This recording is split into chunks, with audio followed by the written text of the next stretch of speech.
Oi, gente! Bem-vindos a mais um episódio do Mergulhando na Reforma Íntima. Eu sou a Carolina Menezes e tô aqui, como sempre, com o Felipe Duarte.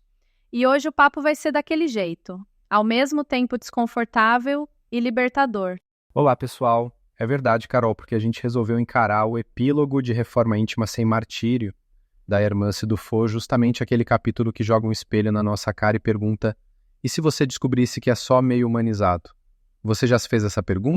Pois é, parece provocativo, né? Mas olha, é um convite à honestidade, porque num primeiro momento, esse diagnóstico dá aquela vertigem, bate uma vergonha, talvez até raiva, mas ao mesmo tempo tira um peso das costas.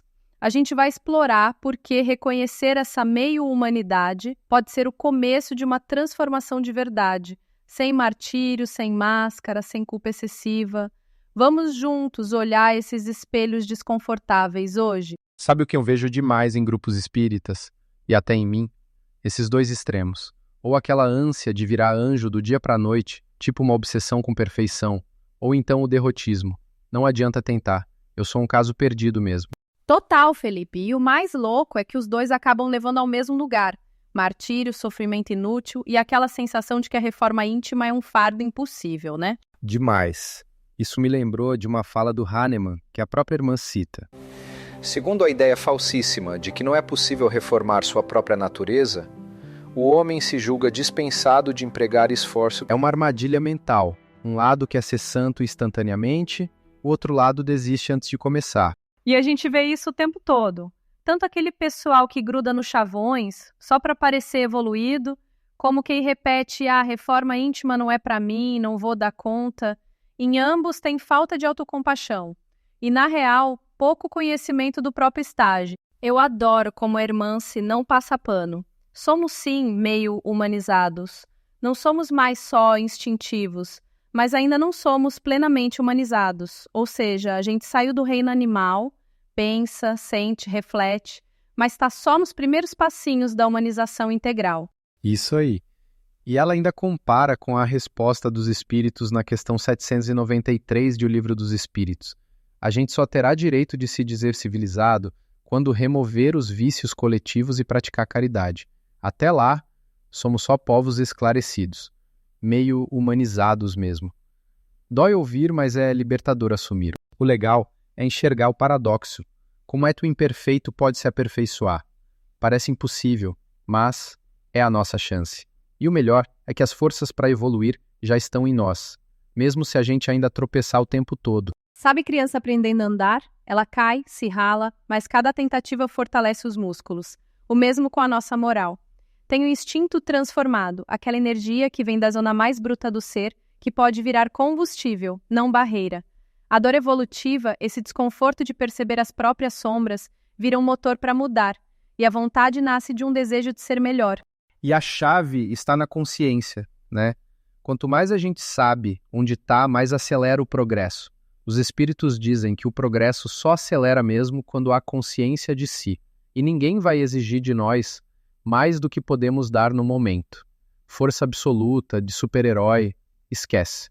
O que nos cabe é usar a força relativa, o que temos agora para dar o próximo passo. Lembra do capítulo sobre o homem velho lá no começo do livro? Isso também conecta com tudo aqui. Não adianta querer matar o que fomos, não existe botão de delete para a sombra. O homem velho precisa ser acolhido, entendido e pouco a pouco educado.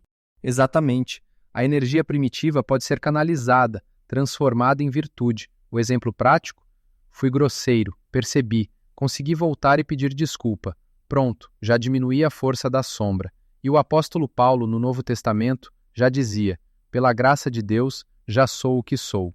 Aceitar nosso passado sem se esvaziar em autoflagelação nos coloca no lugar certo para a próxima etapa. Para mim, esse é o insight mais libertador do livro. Se a gente está 50% humanizado, não adianta querer pular para 100%. Caminha para os 51%. Depois tenta 52%. Parece pouco, mas esse é um método que realmente funciona, é sustentável. A gente pode até aplicar aqui o conceito de fractal. Cada pequena vitória contém o padrão da grande vitória. Amei esse termo, vitória fractal, porque cada conquista, mesmo minúscula, tipo perceber a raiva antes de explodir, ou conseguir ouvir um não sem se melindrar, já carrega o padrão da evolução completa. O perfeccionismo paralisa, o realismo mobiliza. Nossa, isso bate com o episódio que fizemos sobre disciplina dos desejos. Não é reprimir tudo de uma vez, é transformar pouquinho a pouquinho. Mas vamos ser sinceros, não foi só no movimento espírita. A tradição religiosa em geral criou esse mito da santidade instantânea. Aquela coisa de conversão dramática do marquei um gol e virei santo. E a verdade é que tudo na natureza é por transição lenta. Os espíritos são claros, não tem salto quântico para a evolução moral. É gradual. E histórias reais provam isso. Ninguém muda da água para o vinho. As grandes mudanças são a soma de muitas pequenas tentativas, recaídas, aprendizados. Aceitar o tempo das coisas traz paz. E quando a gente tenta pular etapas, só gera sofrimento, martírio e até vergonha de se expor. E aí a grande pergunta prática vira: que meta é proporcional ao meu estágio hoje? Vou parar de exigir de mim o inatingível, tipo, nunca mais sentir inveja. Que tal começar observando quando ela aparece? Total, e celebrar essas microconquistas sem ironia. Conseguiu ficar 2 minutos a mais em silêncio diante de uma crítica? Isso é evolução viva. E se der aquela recaída, se perdoa como parte da espiral. Não é bola para o retrocesso, é ciclo natural. Agora, mudança real começa quando, no lugar de perguntar como vir o santo, você se pergunta qual o próximo pequeno passo possível para mim hoje. Adorei.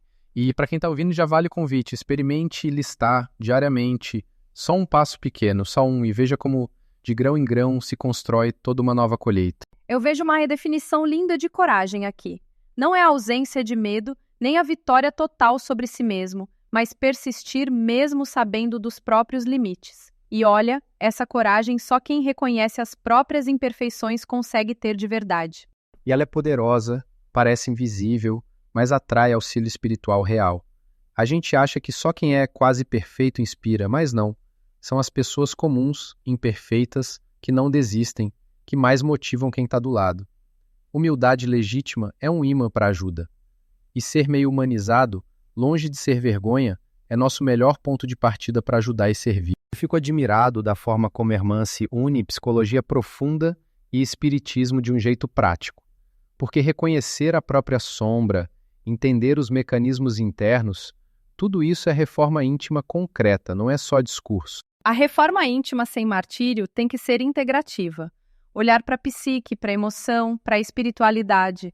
Não é sufocar sombra, nem se iludir com uma persona santificada. Aliás, a gente falou disso no episódio sobre autoconhecimento e liderança. Só reforma íntima autêntica sustenta real mudança. Pensando além, Felipe, imagina o espiritismo do futuro, se mais gente aceitar essa abordagem da meio-humanidade. Acaba o teatro da perfeição, cresce a corrente de autenticidade nos grupos, as pessoas se sentem seguras para admitir tropeços, pedir ajuda, criar comunidade real. E esse é o convite mais revolucionário da Hermance. Antes de querer virar anjo, vamos ser mais humanos, de verdade. Isso prepara as próximas gerações com expectativas realistas, compassivas. E aí, a transformação não é só doutrina, vira experiência vivida. O ideal não baixa, ele se aproxima, se torna possível para todos. Então, Carol, qual o grande recado do episódio de hoje? Para mim é libertador. Reconhecer que somos meio humanizados, mas plenamente capazes de evoluir. Um passo, só um passo possível de cada vez. Isso é coragem de verdade. E eu diria, cada passo conta, mesmo que pequeno. A reflexão que eu deixo é: em que ponto da minha evolução eu estou hoje, de verdade? Não é auto-julgamento, é bússola para seguir. E se você já reconheceu esse ponto de partida, já começou a transformação. Experimenta hoje, só hoje, escolher um pequeno passo novo e celebra de verdade, sem ideal, sem culpa. Meio humanos, mas totalmente em evolução. Eu já estou curioso para continuar esse papo nos próximos episódios. Obrigado por compartilhar essa jornada e obrigado a quem ficou com a gente até aqui. Até a próxima semana, pessoal. Continuem firmes no próximo passo possível. Tchau, tchau.